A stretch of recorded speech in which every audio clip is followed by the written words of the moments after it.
You're listening to The Higher Ed Marketer, a podcast geared towards marketing professionals in higher education. This show will tackle all sorts of questions related to student recruitment, donor relations, marketing trends, new technologies, and so much more. If you're looking for conversations centered around where the industry is going, this podcast is for you. Let's get into the show.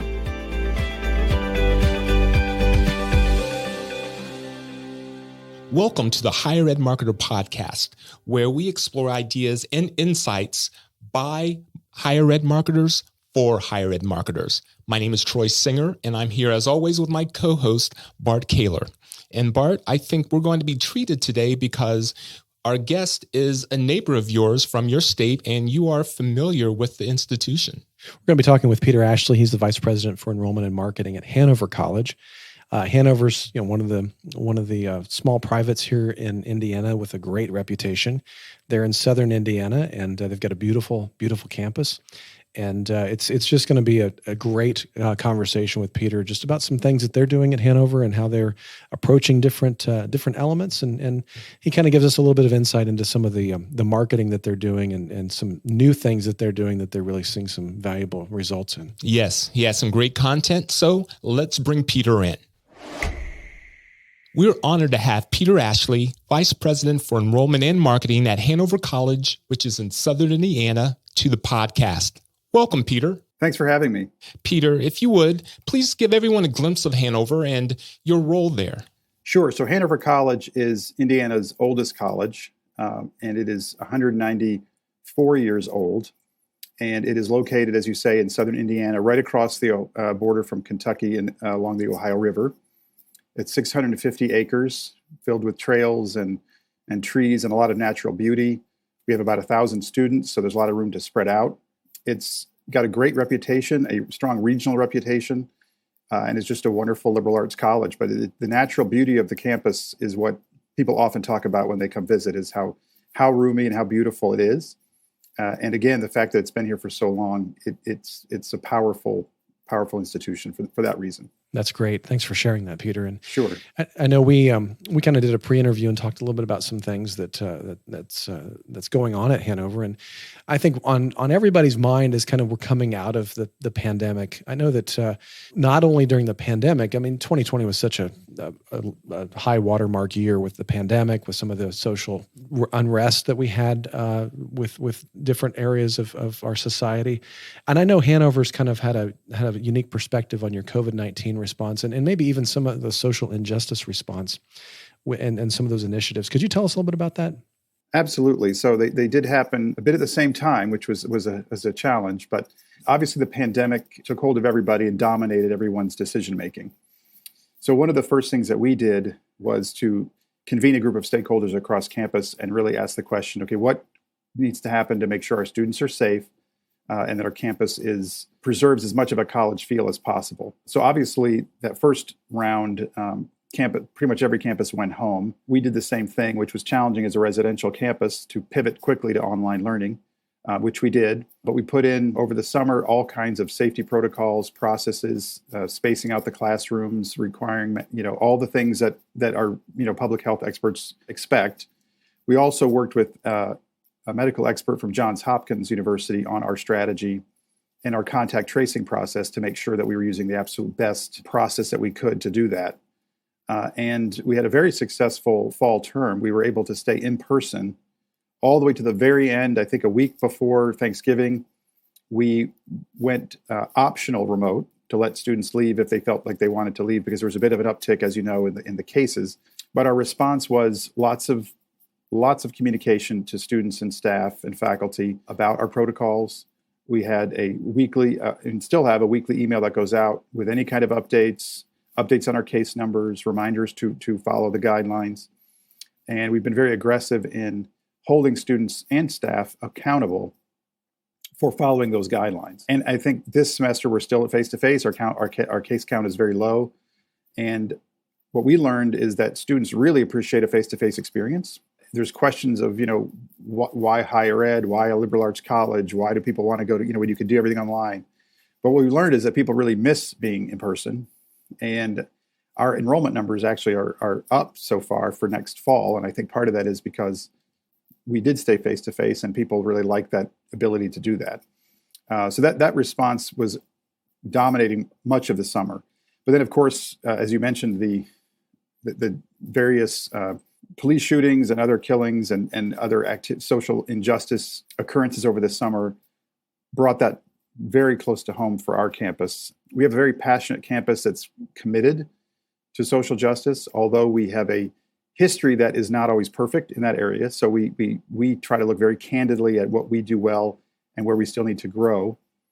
We live in a part of the state that's also not particularly diverse, so we have to really focus on bringing diversity here, making people feel welcome and included, and have some cultural changes, on our campus and even in our community to help make sure that happens. So we're in the process of launching a equity and diversity and inclusion plan to the campus for review that includes a number of process changes, activities, training, all kinds of things to help really improve and drive home that campus culture of inclusivity.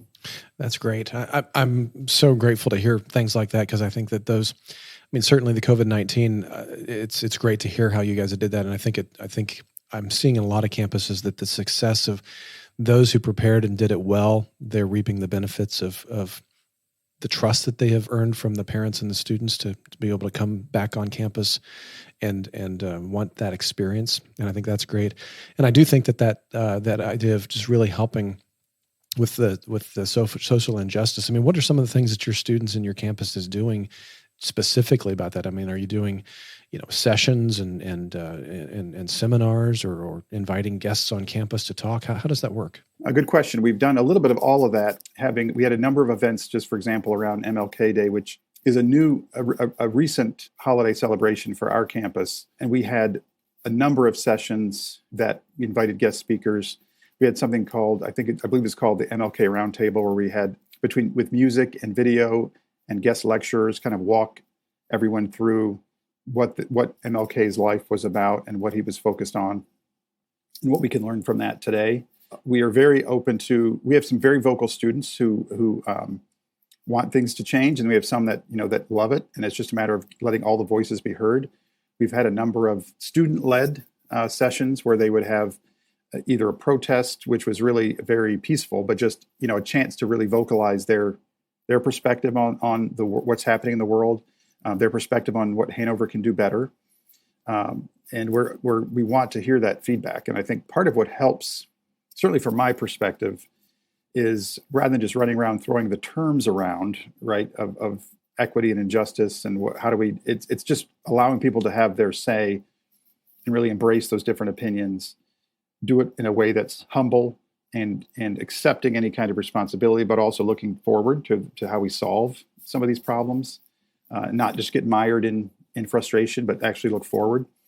So we've done a number of sessions. We've implemented faculty and staff training on equity and inclusion issues. As I mentioned, we've had this plan that lays out changes in our recruiting strategy for employees to attract and retain more diverse candidates, additional recruiting activities for our students, focusing on more of a need-based approach to financial aid. So a number of things that we're doing, looking at our student success model and how we retain first-generation students more effectively, help them succeed, and do a number of practical steps to make sure that we actually are a more equitable campus, as opposed to just saying, having the words around that we want to be more equitable. Yeah, I think that's great. I think that you're demonstrating the fact that it takes some of that intentionality to make change, and I appreciate it and respect that Hanover's doing that. So, Troy, I know you've got another question you wanted to ask.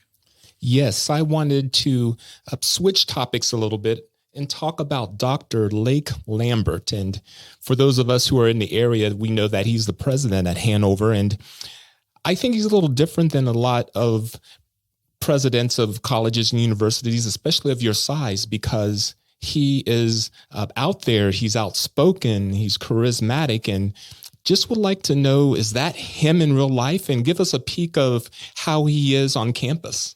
Absolutely. So one of the things that keeps me engaged and loving Hanover College is working for Dr. Lambert. He is about as genuine a person and as transparent a person as you're going to meet, especially someone in that position. I joke with someone that if he was more transparent, we'd be able to see through him. I mean, he's very transparent in what he's thinking and his decision making. He's very open. He's extremely sharp, very tenderhearted as well, and he is outspoken. If something needs to be commented on, he likes to respond and share his feelings on something. It's just a pleasure to have someone who's, honest, transparent, happy to be out there. We use him more in some videos. He put on our Panther mascot suit for some fun TikTok videos. He'll do anything that advances the college, but he's also just very, very focused on the mission of Hanover College and making sure that all those things we're trying to accomplish, not just from the equity and inclusion standpoint, but from the delivering the best liberal arts education we can to making sure Hanover College is growing and thriving and doing it in a way that's, again, very, very transparent, very approachable, great sense of humor, which I think is sorely lacking in today's world, but a huge benefit certainly for people that work for him. It's a big benefit.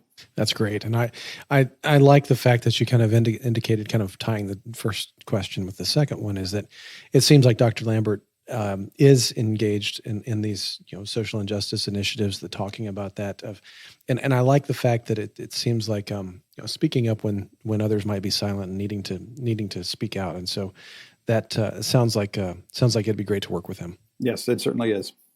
I know one of the things that kind of engaging, not only leveraging Dr. Lambert, like you said, with these TikTok videos and the mascot and other, more serious videos, you've kind of touched on the fact that a lot of what's going on at Hanover, and especially, in your role as a VP of Enrollment and Marketing, is that it seems like, you're trying to develop a little bit more content, maybe leveraging video a little bit more. So tell us a little bit about that, because not a lot of schools are leaning into TikTok yet. Not a lot of schools are doing as much as they could with video, but it seems like you've kind of discovered some things that at least you're going down the path with at Hanover. Yeah, so we definitely have embraced video.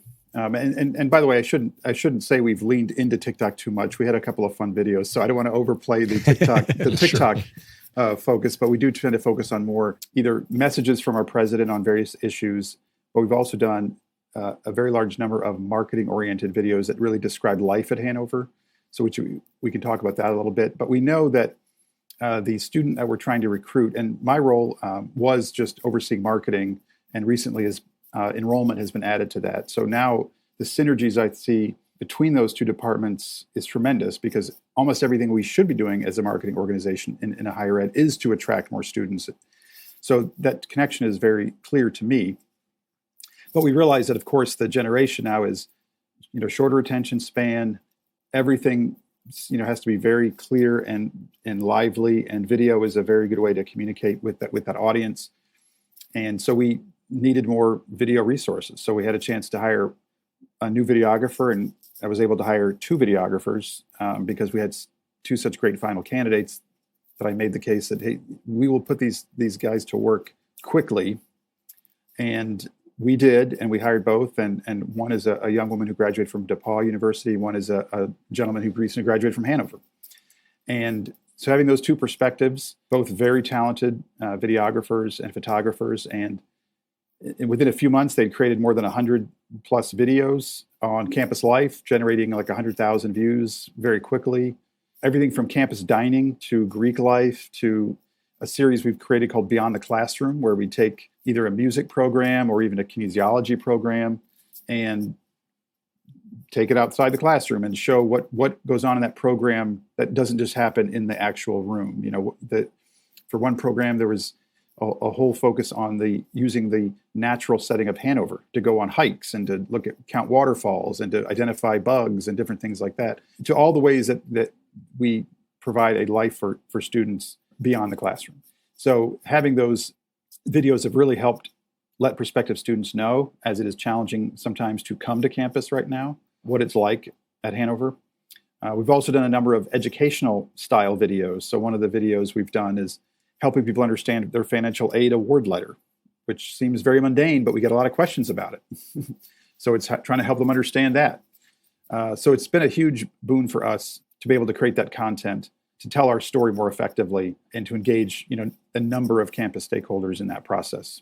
That's great. And I just want to point out a couple things that I hear you saying that could be benefit of other folks is that, because I've often kind of categorized different types of videos. I mean, you've got the edutainment, which might be that mascot TikTok video with your president, where you're kind of letting people know about Hanover, but it's entertaining. You've got the explainers, which sounds like the financial aid, letter, how to read that. And those could be screencasts, they can be videos, they can be all kinds of different things. And then you've got just kind of your general information. But I think a lot of the listeners, maybe when they heard you say that, hey, these two videographers that you brought on campus, they produced over 100 videos pretty quickly. I mean, you're not doing, 10, 15-minute videos. These are videos that can be utilized for social media, for email. Tell us a little bit more about, what your kind of rule of thumb is for how these videos need to work. I mean, they've got to be short, I'm guessing. A lot of them are short, some are longer, depending on the need. Generally speaking, the videographers support the entire campus, but with a big focus on enrollment. And also on advancement and development. So most of the videos are, I would say, 3 minutes or less, and are typically focused on, and you did a good explanation of the different types of videos we would do, but definitely focus on what it's like to be a student at Hanover, what can you expect when you're here. One of the videos that's gotten the most views was a 2-minute tour of campus with basically a sped up camera going through and looking at all the buildings and all the different things. And that's gotten, I think it's gotten 10,000 views maybe when it was pretty quickly because it's 2 minutes, it's fun, it's got some nice music, and you just zip through campus really quickly. Yeah. Others, like the financial aid video, don't get as many views because it's very, very targeted to certain people. So it's trying to find that mix of, we know this one's going to get a lot of attention. We know this one is going to help a few people. And we did featured a story, a student who is an arts design major who is learning how to become a tattoo artist and is interning with a tattoo parlor. And so we had a whole feature story on her, a bunch of photographs of students and staff that have tattoos. And, I think, and it's kind of a risk because some people might be turned off by tattoos, but at the same time, we've gotten tremendous positive feedback just because it's showing another angle of what someone can do at Hanover. Right. And I love that because I think that, I'm a big believer in any type of content that you produce, especially for higher ed, is answering the questions that people have. And I mean, if you're answering the questions people have, whether it's in, the content on your website, whether it's a video, whether it's a blog, one, you're going to get SEO because people are searching Google, asking the questions that they're looking for. But I think that you're also going to kind of earn trust. Like you said, there might be a risk in doing a tattoo video, but at the same time, you're answering the questions of, well, what's it like? Is Hanover a really conservative place? Is it, are they open to this type of thing? And just being able to have that wide variety of video and content that people can, one, answer the questions, get the answers to the questions they have, but then also just be able to put themselves into the environment, into the campus and start to feel what it would be like to be there. I think that's a brilliant strategy. So well done, Peter. Well, thank you. And also, if I would just say, shamelessly putting in our tagline, but we've recently had a new tagline called "A Place to Belong and a Person to Become." And the reason we did that was because that really captured what our college is striving to be. And within that, there are brand pillars that really focus and build out that tagline. But it's resonated with our students and staff quite a bit because it feels like what we're trying to build at Hanover. You can come here and be yourself. You'll be known by the faculty because we're a small campus, and you'll be successful because we prepare you for the future. And the videos that we build just try to demonstrate that without necessarily saying, explicitly that we're demonstrating that. We're really trying to show the meat behind the statement that's what we're trying to create. Peter, I love what you said about that, and it reminds me of a quote from a book by Jay Baer, Utility. He makes the point that success flows to those organizations that inform rather than those that promote. And it seems to me like Hanover's doing a great job of informing people about their brand, about their, what it's like to be on campus, as well as just about the, answers to the questions that people have. So well done. I really respect that. Troy? Thanks, Bart. And I agree. And I would encourage all of our listeners to go out to the Hanover website and just open it, and you will see that from the very beginning, it's a different look and feel than you would expect. And it is very visual. And everything that Peter says will kind of start making sense. Peter, we have a question that we ask all of our guests. And it's, if there's an idea or something that you're doing, or if you would be willing to share it, if it's not too secret, or maybe it's an idea that you've heard of recently that others could implement soon, what would that be? Well, it's a great question, Troy. I'm always happy to share.